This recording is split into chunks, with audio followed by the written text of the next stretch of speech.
Hello, and welcome to Decision Points, the U.S.-Israel relationship.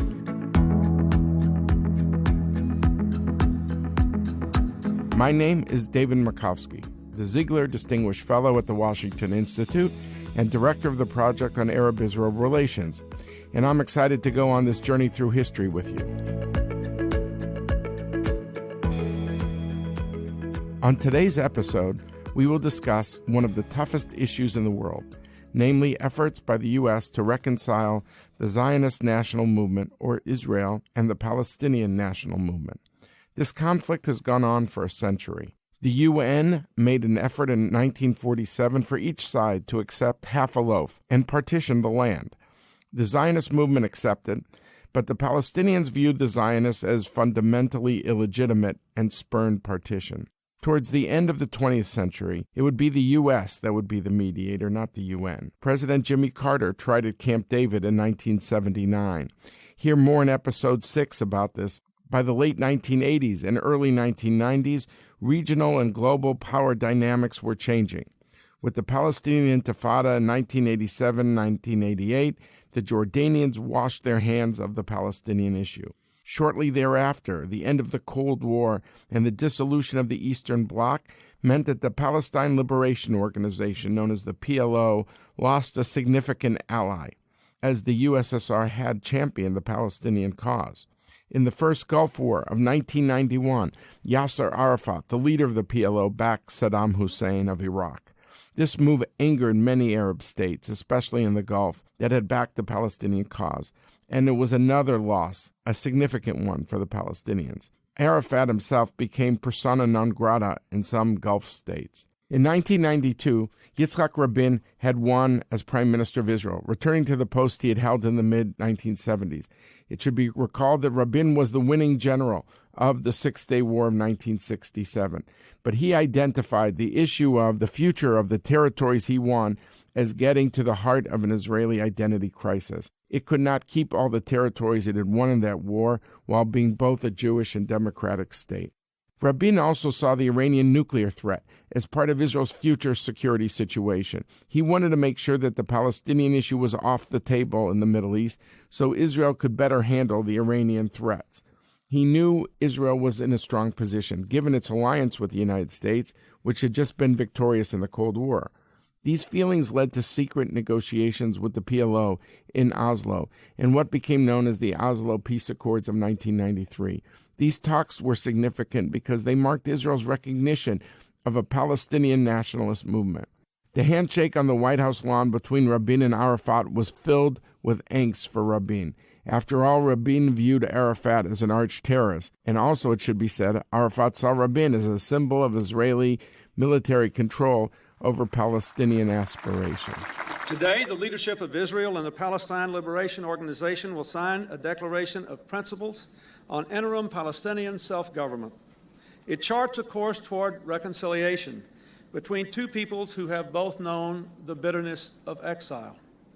Now both pledge to put old sorrows and antagonisms behind them and to work for a shared future shaped by the values of the Torah, the Quran, and the Bible. The Oslo process was a risk for both Israelis and Palestinians. For Israel, the primary risk was that it would be ceding tangible territory to its enemy for the intangible hope of peace.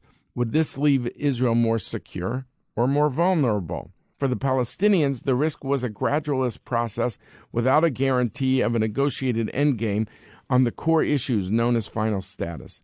This meant uncertainty about the Jewish settlement movement in the West Bank. Throughout the Oslo process, the U.S. saw Israel as a strategic partner, and President Bill Clinton saw his role as minimizing the risks for Israel and Rabin while providing the PLO with something that it desperately needed: legitimacy. These negotiations would be one of the most pivotal moments of the peace process. Rabin sacrificed more than just political capital for these efforts. He lost his life for them to an assassin's bullet at a peace rally in Tel Aviv in November 1995. A decade later, another pivotal decision on the Israeli-Palestinian peace process occurred under the leadership of Ariel Sharon.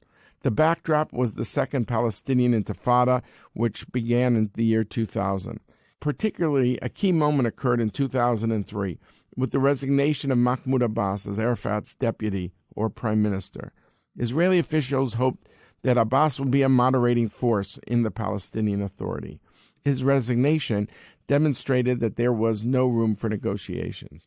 Sharon needed to decide whether to give up on the hope for an alternative to ongoing violence known as the Intifada or try something new. He chose to pull out 8,000 settlers from Gaza who were guarded by thousands of Israeli soldiers in an area where there were close to 2 million Palestinians. Gaza disengagement was not easy for Sharon. After all, he was the architect of the settlement movement. But the settlement movement was different than what he envisaged in the 70s. What animated the settlers was the idea of biblical patrimony. However, Sharon viewed the settlements in Gaza as a hedge on Egyptian military thrusts from the Sinai into Israel. This may have made sense in the 1970s, but not once there was an Egyptian-Israeli peace agreement in 1979, and the Sinai was essentially demilitarized. There was nothing to hedge. So in December 2003, Sharon proposed a disengagement plan, which was passed in 2005. To discuss these key decision moments between the U.S., Israel, and the Palestinians, we are going to have two interviews, one with former Israeli Foreign Minister Tzipi Livni, and the other with Ambassador Dennis Ross. Tzipi Livni has served as Foreign Minister, Justice Minister, Opposition Leader, and head of the Israeli negotiating team during the 2013-2014 Kerry Initiative peace talks. She is currently a fellow at the Balfour Center at Harvard University's Kennedy School of Government. Dennis Ross is my colleague at the Washington Institute and co-author with me of Be Strong and of Good Courage, How Israel's Most Important Leaders Shaped Its Destiny. He has served in multiple U.S. administrations, including as the Middle East envoy and chief negotiator in both the H.W. Bush and Clinton administrations. So I'm delighted to talk to both of them. I'll begin with Tzipi. Tzipi, it's a delight to be with you today. Thank you. So you've had an amazing career, and being in Israel at the key moments, at making key decisions for the future of your country. Your father is a key figure, and I write about Eitan Livni. Was it difficult in talking to your parents about your journey? I decided to join politics in 1995. The decision was a one-day decision, Yom Kippur decision. And it was just a few weeks before the assassination of Prime Minister Rabin, when the state of Israel and the Israeli society was split between two different camps. One was the camp that my parents belonged to, called itself the camp of the land of Israel, talking about the rights of the Jewish people, saying that we should not give even an inch of the land. And on the other side, there was another camp that called himself the Camp of Peace. It was after the Oslo Agreement, believing that the new Middle East is going to fall on our shoulders. And I felt that my voice is not being heard because I believe in the rights of the Jewish people on the entire land, but yet I believe that we need to divide it. And on the other hand, I had my own criticism on Oslo Agreement that postponed all the core issues to the end, or that didn't solve the key issues and the core issues.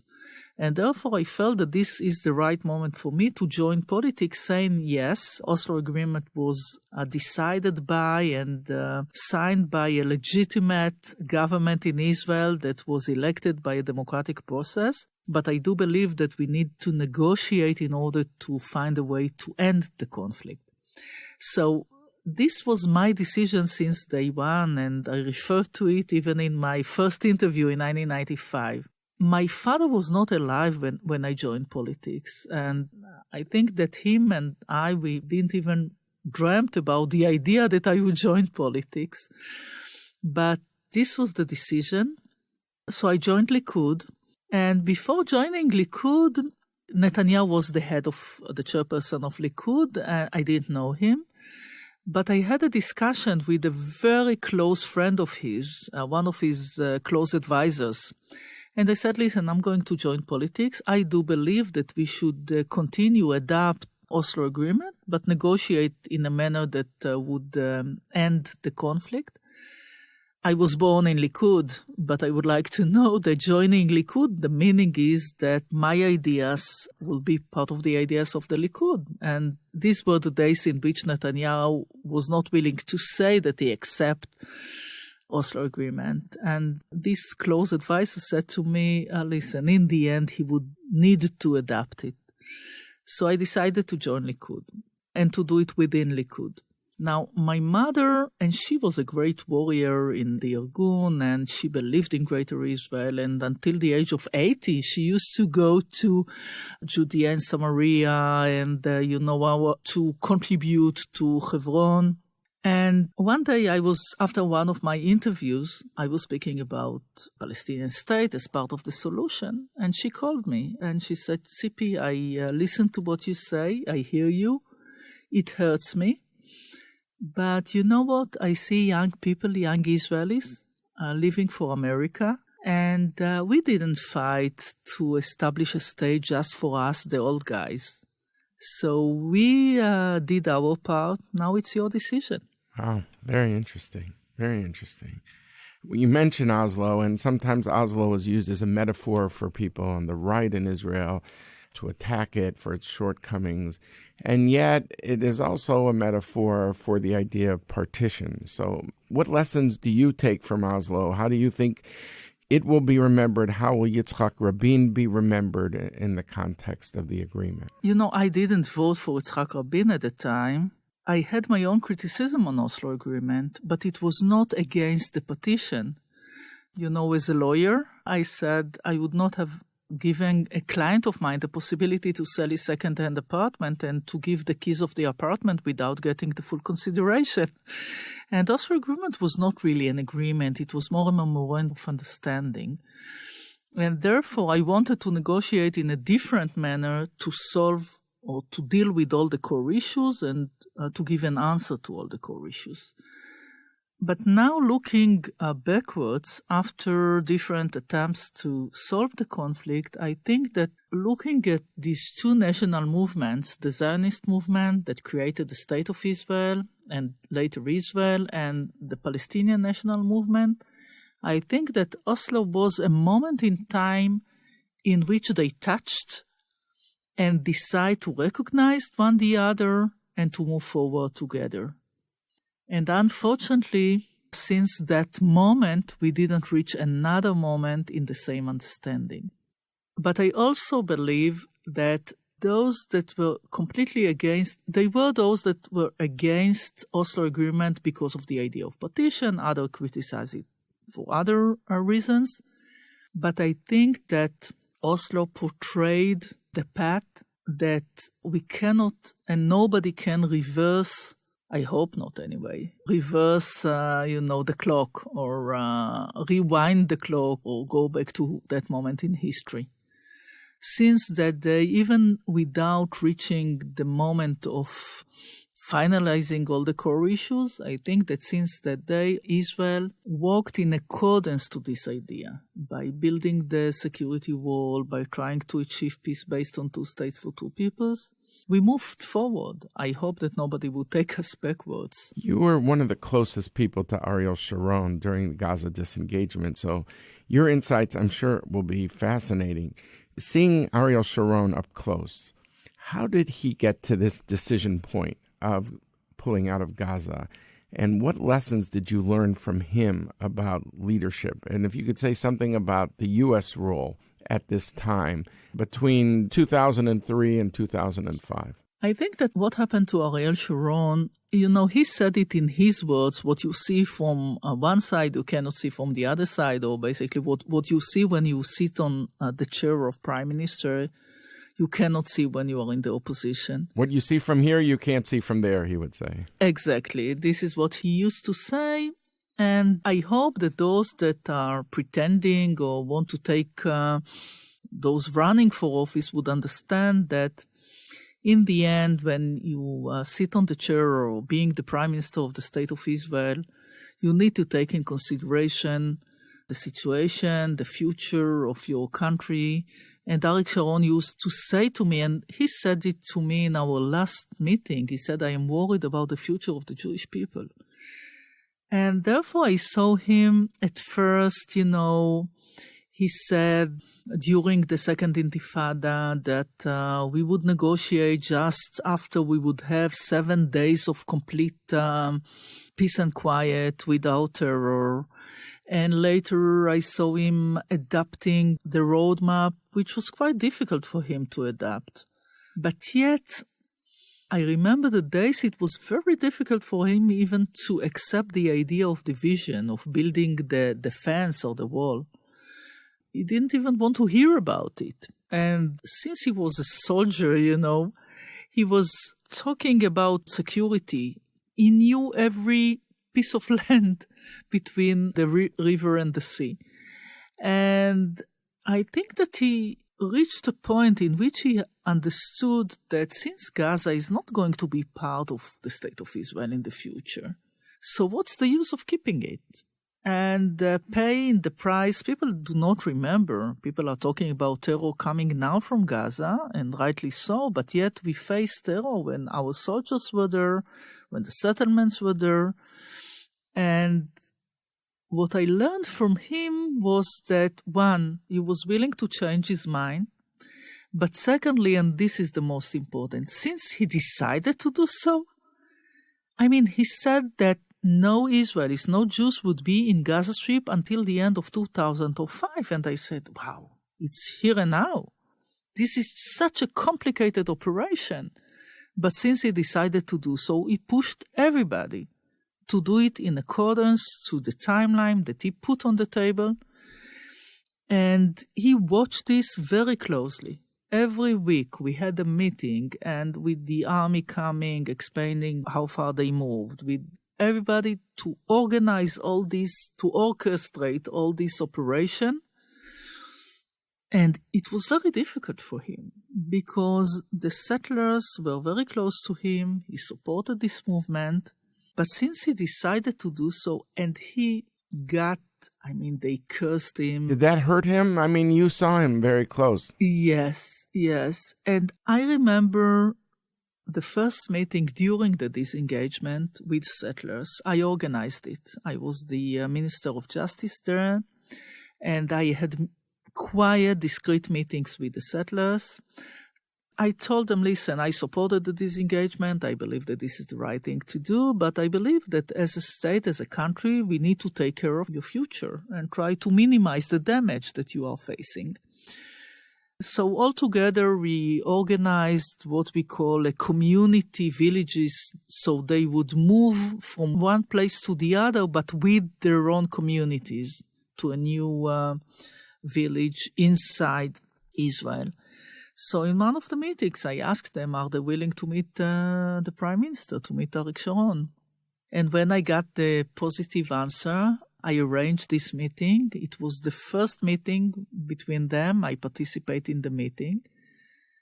And it was so tough and emotional.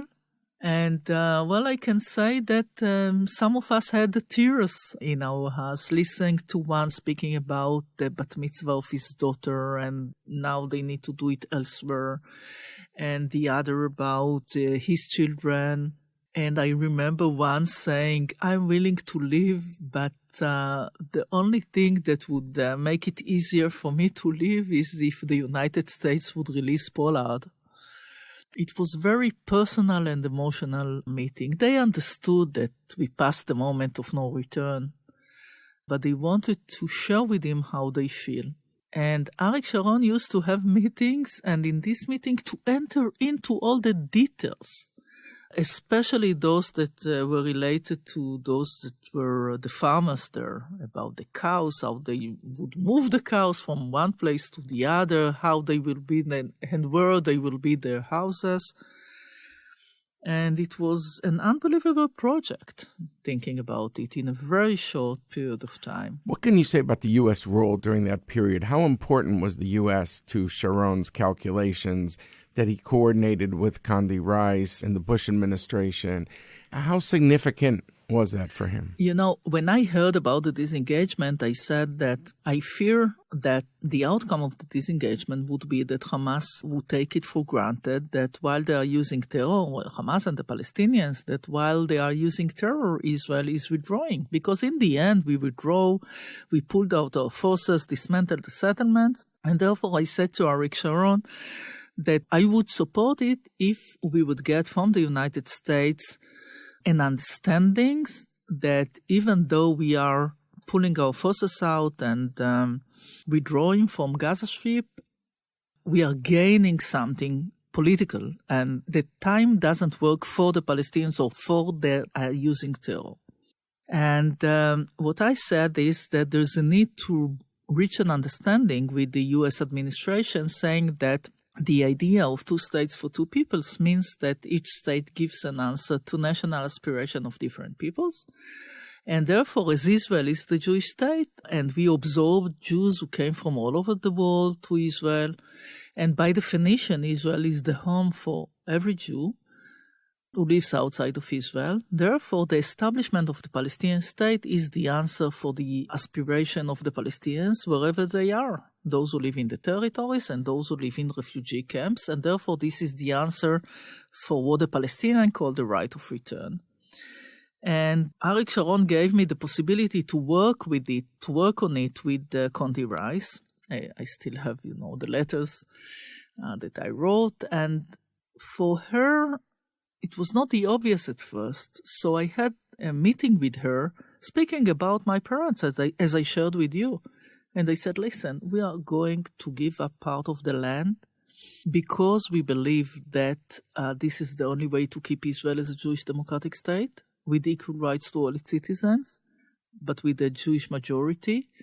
And therefore, we cannot accept claim of return of refugees because the idea is not just to establish another state in the Middle East. We have enough of those. The idea is to end the conflict based on an understanding that each state is an answer to different peoples. And I remember the day in which I was on television giving an interview, and Ariel Sharon was in Washington, had a meeting with President Bush. And then we got the letter saying that the establishment of the Palestinian state is the answer for refugees, also saying that the future border would take in consideration the situation on the ground and the civil population centers, what we call blocks of settlements. And when I heard it, I said on TV, I was asked, okay, do you support it? And say, now I can support it. And Ariel Sharon called me from Washington and he said, do you see your fingerprint on Bush letter? And I say, yes. And I just announced that I support it. So it was quite difficult to get the approval of Likud members. And later, another contribution of mine to the process is that 3 ministers of Likud, Benjamin Netanyahu, Limor Livnat, and Silvan Shalom were not willing to support the plan. And Ariel Sharon didn't have a majority in the government, so he decided to fire Lieberman, another minister from the government, and I say, wait, I will try and convince them. And I had a meeting with the 3 of them, few meetings, and I asked, okay, what is your problem? Do you really believe that Gaza would be part of Israel in the future?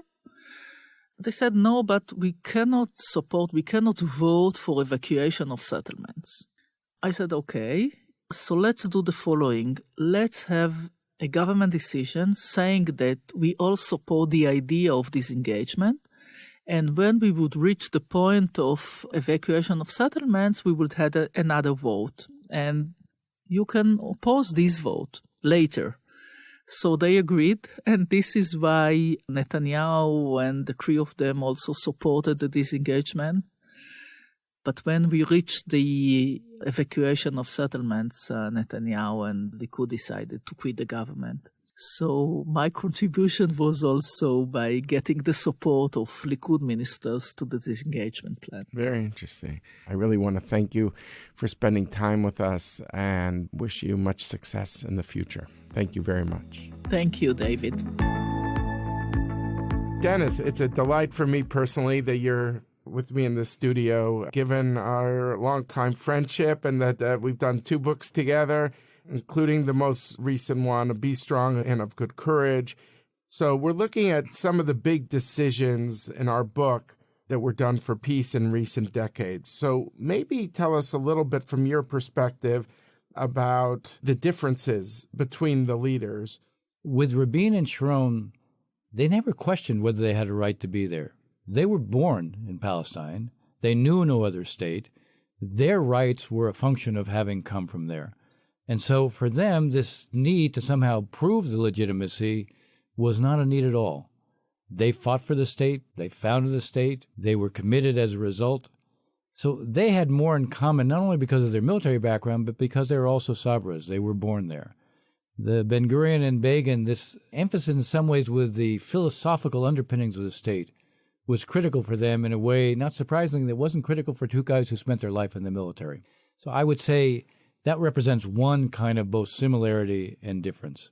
I would say what bound all of them, by the way, was not their ideology, but their view of their responsibilities. They had a profound sense of the responsibilities they had as the leader. It's striking to me how similar they were in terms of looking at what a prime minister had to do, a prime minister of Israel had to do. Sharon talked about the solitude of the leader, meaning big decisions were the leaders alone. He bore the weight of history when he made those. He was responsible for making decisions, but also responsible for the consequences of the decisions. With Sharon, the guy who built the settlements, when he gives this extraordinarily poignant speech to the Knesset to explain why he's doing this, and he says, it's the hardest thing I've ever had to do. I've ordered the forces who were under me into battles knowing many wouldn't return. I'm the one who then talked to their families, to their parents, to explain this.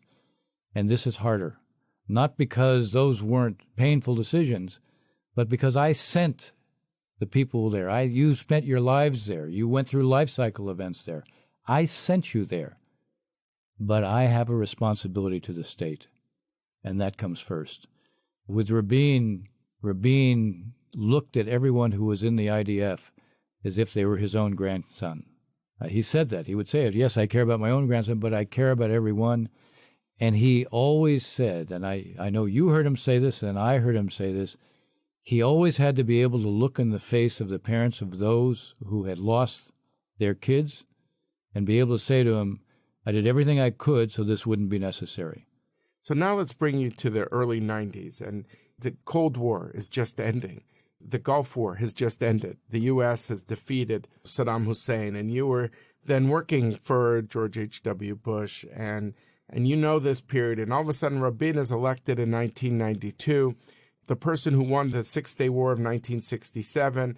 Now he has to deal with what to do with the future of these territories that have not yet been resolved. In earlier episodes, we talked about the Egypt-Israel peace treaty, but there is the question of what to do on the Palestinian issue, and there seems to be this paradox that goes like this. If you're strong, you don't need to compromise, and if you're weak, you can't afford to compromise. When you think of the greatness of Rabin, and you work with him, and I covered him as a journalist for years, when you think of that Rabin was able to cut through that conundrum, so to speak, what gave him that strength to say, you make a deal precisely when you're at the peak of your strength? What did it was his strategic vision. Rabin was the most analytical person as a leader that I ever worked with. Everything was A, B, C, D. He had an extremely logical mind. He worked things through, and once he did, then basically he was comfortable with his decision, even if it meant taking on political forces that were very potent. So in his case, he goes through a process over time. The first thing is that he actually says when he's prime minister the first time, we're not strong enough yet. We need at least another 5 years. It was too close to the 73 war, too close to the time of the oil boycott, too close to the time when the Arabs might think that they were strong and Israel was weak, and Israeli concessions at that point would be read the wrong way in his mind. Now, when he becomes prime minister the second time, he looks not at Israel being weak, he looks at Israel being strong. The most significant Arab threat, meaning the Iraqis, have been defeated. The Iranians are weak because they fought in an 8.5-year war. The world is undergoing a geopolitical tsunami. Borders are disappearing. There's no longer a Cold War. He sees all this and he says, this is a moment of strength, but the moment won't last. And while we're strong, we have to see what we can do. So his analysis led him to say, in the 70s when he's first prime minister, we're not strong enough to be able to make the kind of concessions that, in fact, will make peace possible, because those concessions will be misread. They'll be seen as a source of weakness. Later on, when Israel's strong, he understands you use strength for a reason. From a very early time, he has the attitude that the territory is a lever for the Israelis. It is a card that can be given up, but you have to get something that makes it worthy to give it up.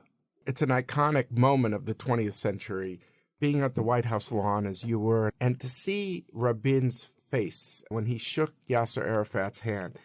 It seems to me the angst of that face captured the moral center of the moment. So can you capture what that meant to him? There's probably no American that has spent more time with Yitzhak Rabin one-on-one than you have. First of all, I should say he was the most honest person I ever dealt with. And certainly he's the only leader who ever said to me that I was right and he was wrong. I can tell you nobody else who was a leader ever said that to me. But he was intellectually honest. So if you had an argument with him and it turned out that reality showed that he was wrong, he would come back and he would tell you. The honesty extended even to that, number one. Number two, because he was completely honest with himself, he would always look at the way things were, not as he wanted them to be. And he could create this interesting separation. He says that at one point, look, as a private citizen who lives on Rav Ashi Street, I would never shake the hand of Arafat. But I wasn't a private citizen. I was the Prime Minister of Israel.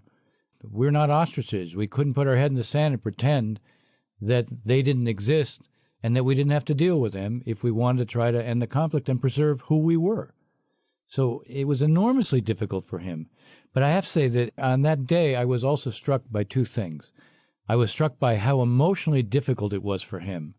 You have this iconic photograph of Clinton literally using his size to envelop the two of them and bring them together for the handshake. And for Rabin, it's like having teeth pulled to have to do it, but he'll do it. But then Rabin gives a speech that is an amazing speech where he reaches out to the Palestinians and he connects to their pain. And Arafat has no problem shaking hands. He's ready to kiss everybody, to hug everybody, and he gives an awful speech. He gives a speech only to his base. The contrast between the two was so striking that day because Rabin was, in a sense, having to wrestle with what his emotions were. But he could put them aside and do, in his mind, what was necessary. And he did. So now let me bring you to another leader, which we write about in our book, a lunch that you had with Ariel Sharon. And you could talk about what an amazing eater he was. Prodigious eater. Yeah, Yes. I think he had like 8 out of the 10 shawarma sandwiches He did. there. But there was a key moment where he really said to you that the leaders that would follow him would be politicians rather than leaders. What did he mean by this? And how do you think that drove his thinking to disengage from Gaza? Yeah, I want to explain the context of the lunch because I was challenging him not on the principle of withdrawing from Gaza, but doing it without requiring the Palestinians to do anything. I was saying it's not only that you're throwing the keys over the fence and hoping for the best, it's that in a sense you're adopting a position that means only Israel has responsibilities, number one, and that shouldn't be the case. The Palestinians have to see they have responsibilities. And number two, you're rewarding the Hamas narrative so they can say violence drove you out. What you would like to see is those Palestinians who negotiate with you, they can be the ones who produce a withdrawal. And his response to me was very poignant. He said, I cannot make our future dependent on their irresponsibility. What he was saying is, if I do what you say, and they don't assume any responsibilities, then I'm stuck. I'm trapped. And that's when he said, and in effect he was saying, look, I'm from the generation. I'm from the founders' generation. We fought for the state. We lived through the period when it was very fragile. And I won't put it at risk now because of demographics. I won't do that. All my successors are politicians. The implication was not only would they not make big decisions, there was an implication that they might not even recognize what the stakes were. I mean, obviously, he was not a huge fan of his successors, but the point he was making was, I have to do it because I don't trust my successors to be able or willing to do it. And that brings us to the role of the United States. If you had to look at Rabin and Sharon, did they see the role of the U.S. similarly And how important was U.S. reassurances to do what Bill Clinton said was his role, which was to minimize the risks for Israel and the peacemakers?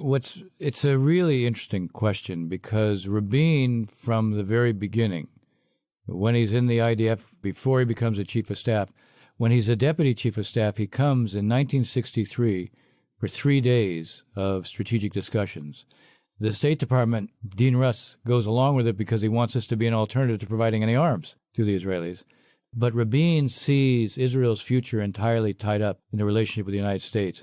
Peres, who was his rival throughout this whole period, is focused on the French. He's focused on the United States from very early on. He wants to become, when he leaves the military, ambassador to the United States because he thinks it will begin to train him in the area of diplomacy, but also because he put such a premium on the relationship with the United States. And he describes what his aims are as ambassador to sort of cement this relationship, to ensure that the U.S. will become the main weapons supplier of the United States, to be sure we're on the same page, Israel and the United States.